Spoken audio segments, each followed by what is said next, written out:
Assalamualaikum warahmatullahi wabarakatuh.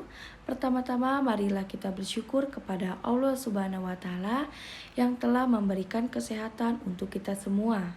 Yang terhormat kepada Bapak Andes Saparandes Asmara SPD MPD selaku mata kuliah pembelajaran berbasis multimedia.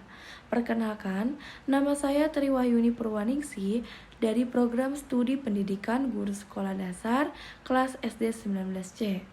Di sini saya akan menjelaskan mengenai media pembelajaran. Sebelumnya, di sini saya akan menjelaskan pengertian media. Media adalah suatu alat yang digunakan untuk berkomunikasi dengan orang lain, membantu proses penyampaian informasi kepada penerima informasi. Baik, di sini saya akan menjelaskan media by utilization.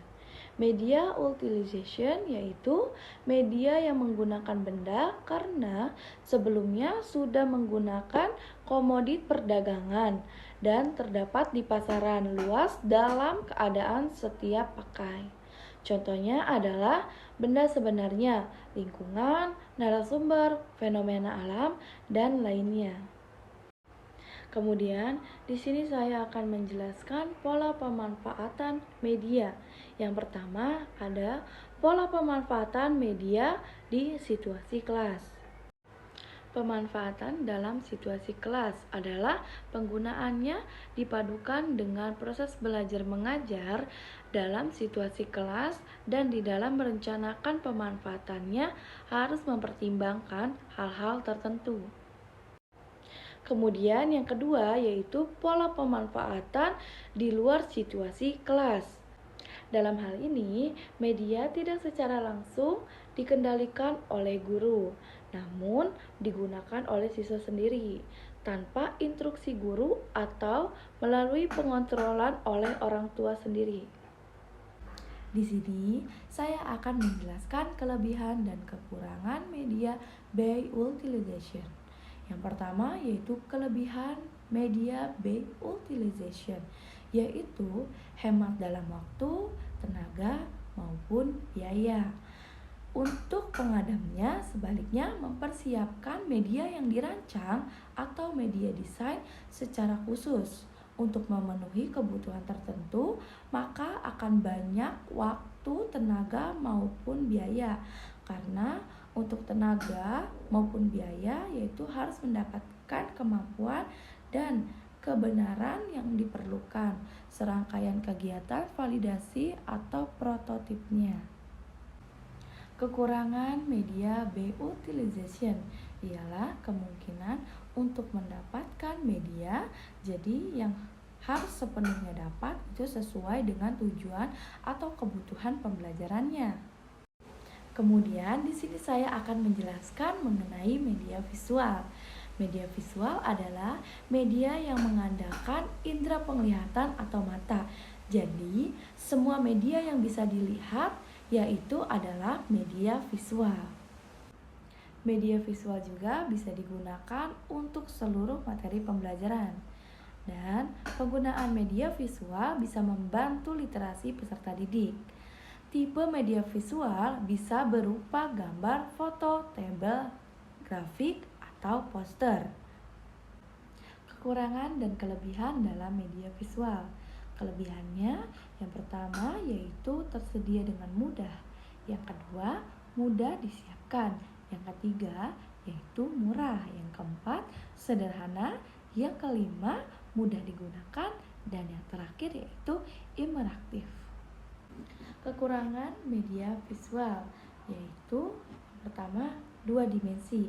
Maksudnya adalah peserta didik bisa melihat media lain. Yang kedua yaitu banyak pesan. Variasi menggunakan media. Yang pertama, media dapat digunakan secara perorangan. Yang kedua, media dapat digunakan secara berkelompok. Yang ketiga, media dapat digunakan secara massal. Selanjutnya yaitu ada jenis-jenis penggunaan media. Yang pertama, penggunaan media secara grafis, yaitu seperti bagan, komik, grafik, poster, media, dan foto. Yang kedua yaitu penggunaan media elektronik seperti overhead projector, media visual, multimedia, dan proyektor. Kemudian ada syarat dan langkah-langkah penggunaan media. Yang pertama syaratnya yaitu media pembelajaran harus sesuai dengan tujuan pembelajaran yang telah ditetapkan.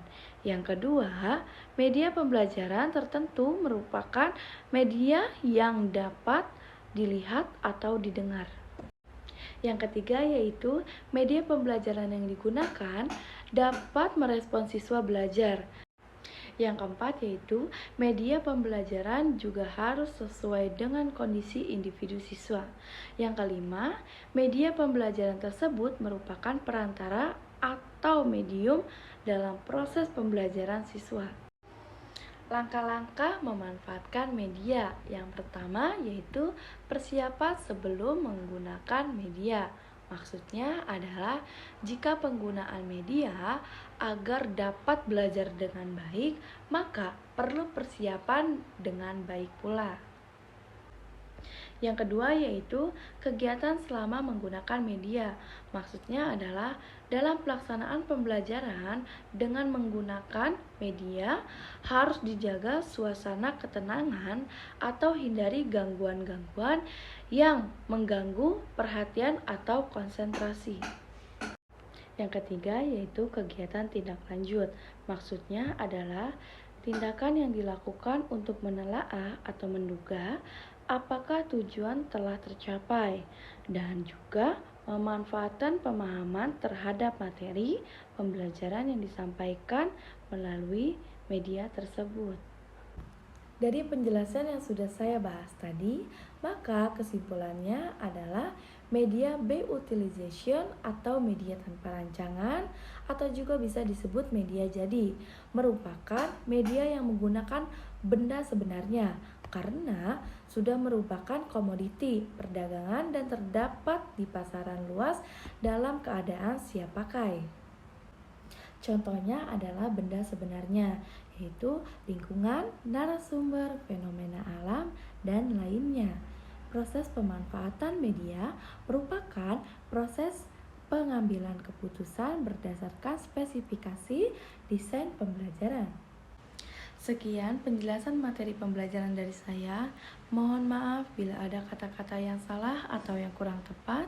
Semoga bermanfaat untuk kalian semua. Terima kasih. Wassalamualaikum warahmatullahi wabarakatuh.